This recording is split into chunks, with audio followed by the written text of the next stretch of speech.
everyone, I'm Mind, and this is set number 21255, the Nether Portal Ambush from the LEGO Minecraft theme. This set contains 352 pieces, 1 minifigure as well as 4 other LEGO Minecraft mobs, and it will retail for $37.99 in the US when it officially releases on January 1st, 2024. This set was gifted to me early for review by the LEGO group through the LEGO Ambassador Network, but all opinions expressed in this video are my own. I'm doing tons of early 2024 reviews right now, so if you like that kind of content, make sure to leave a like on this video and subscribe to the channel. I'm getting super close to 100,000 subscribers, which would be an amazing milestone to reach. And also make sure to let me know in the comments which LEGO Minecraft set you want to see an early review on next. But now, with all that being said, let's get into the review. So here's the main build of the Nether Portal Ambush, and there's actually not too much going on here. That's of course because this is a relatively small set, and a lot of the pieces go into this right here, the Ghast, who we will take a closer look at in a moment. The actual Nether terrain that we get here, though, is good, it's just not a lot of it. However, it's pretty rare that we get Nether sets in LEGO Minecraft, it's only like one a year, so it always makes me very happy to see. So let's take a look at this little bit of terrain. Starting on the right side, you can see this is a little bit of a Crimson Forest, which is a biome I don't think we've seen too often before. I think we've gotten like very small parts of one, and obviously this is small too, but I'm not sure if we've actually seen the trees before, at least not very prominently. So definitely very cool to get them here. I really like how they have like the vines coming down off of this one, and you can see there's a shroom light attached to the top which can be removed. This uses a trans orange jumper piece, which I think was a new part for 2023, which that's very cool to get still, and you can see it just attaches on 2 studs on top of the tree. Other than that though, there's not a ton to point out. We have like a little bit of shrubbery, some warped mushrooms, and of course jumper pieces to display minifigures, but no like big crazy stuff that isn't immediately obvious. Well, I guess except for this back here, you can see there's actually a little bit of ancient debris that could be mined. I believe we've gotten this build before and it is just a jumper piece and some plates, but that's good representation of that, and I mean it gives you something fun to do with this set. You see it just slots in down here on this jumper piece, and then you can put the netherrack back on top of it. And then of course in the center we have a lava lake, there's some magma blocks coming out, and then the main focus of this set, the nether portal right here. Now I really like the design of this nether portal. You can see the obsidian has like little purple studs in it, and these trans purple bricks in the center work great to be the actual portal. Now there's a play feature with this where you could shoot the gas fireball and actually break the portal, just like what happens in game. I think that's a great idea for a play feature, however it does sacrifice a little bit of the set otherwise, because since this needs to be able to be knocked down by the gas fireball, it's really not connected in any way, and as such it's very easy just to accidentally knock it out of place. Obviously I used my finger right there, but you may have seen already a few times during this review if I'm moving this around, sometimes it just falls out. So I think if you have this like on a static display setup, it would probably be fine, but if you're planning on moving this set around a lot and like properly playing with it, I don't know, that could become a little bit annoying. That being said, it really wouldn't be too hard to modify to keep this in place. You can replace this tile down here with a plate, or these cheese slopes at the top of the portal with studs, so that way you can actually lock into the portal frame. But yeah, I just thought this is something to be aware of. I don't think there's an easy solution that allows you to do both, like keep it stable but also have the gas play feature. But yeah, by default, if you're not actively using the gas play feature, that's going to be falling out a lot, unfortunately. I do like the warp fences on the side of the portal, that gives it a little extra life. And then finally on the other side of the nether portal, we have a little bit of a Basalt Delta biome. Again, I believe we've seen like a very small part of this in a previous set, but not like a huge part. And obviously, yeah, this is not much of anything either. I do quite like the pieces they use for the basalt columns. I think that works really well. But beyond that, I really don't have too much to say. Like, it looks nice, but it's just not too crazy of a build. And that's about it for the main build, but now let's move on to the brick-built mobs in the set, starting with this one right here, the Hoglin. Now, we have gotten a LEGO Hoglin before in the past, and I did really like that one. However, I have to admit, this one's a big improvement. The old one was like cute, it was very cutesy and very simple, but this is much more representative of how they actually look in game. Cool to see they redesigned them so soon after they came out too. I would like to see them do this with some of the other mobs, like, you know, the LEGO Minecraft Fox. But if they're starting with a Hoglin, sure, why not? There's a very cool new printed faceplate right there. I like how they managed to make the tusks blocky, and the little ears coming out the side are adorable too. This color works really well for the Hoglin too. I believe this is nougat. The previous one was like the tan color, the same color that the tusks are now, but once again, this just fits the game better. And then there is a little bit of a play feature right here. You push down like this tuft of fur on its back and actually can fling its head up, and if you've played Minecraft, you'll know this is sort of how they attack in game. They just hit you with their tusks. So it's nice to see that represented here, and I think they did a really good job. And then the other brick-built mob in this set is the Ghast. And this one hasn't been redesigned mostly. It's very, very similar to the previous version that we got, which I think is the right choice. This is entirely brick-built, right? There's no printed parts anywhere here, but it's such an iconic appearance. They capture the look of the Ghast perfectly. It's got like the whiskers and the red eyes, but still obviously very cubic with like the tentacles at the bottom. And of course, as I mentioned before, yes, there is a play feature with this. You push back on this Technic piece right here, and a fire charge will shoot out of the Ghast's mouth.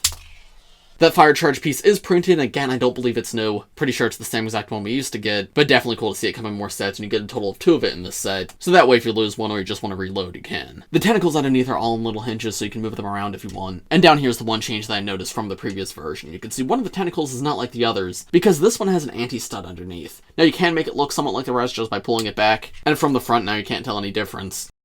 But if you keep just that one down, you can attach it to a jumper piece somewhere in the build, so that way the ghast can actually be displayed with the build. So there we go, now I have the ghast on top of this tree. So now if I'm like putting this on a shelf or something, I can leave it like this. Very minor change, but a very good one, because that was honestly my biggest issue with the previous ghast, because it sort of just sits awkwardly in the middle of my LEGO Minecraft display, because it doesn't have like anywhere to properly go on the set. But by literally adding one piece right here, that fixes that, and if you don't like it, you can literally just remove it. It's entirely optional, but a great inclusion. And I'll move on to the minifigure in this set in just a moment, but real quick, let me show you how like the portal breaking function works. So I line up the ghast, aim it at the portal, and now let's shoot the fire charge. Oh, I missed. With how easy that thing is to knock out, I'm surprised I didn't get it. Let's try that again.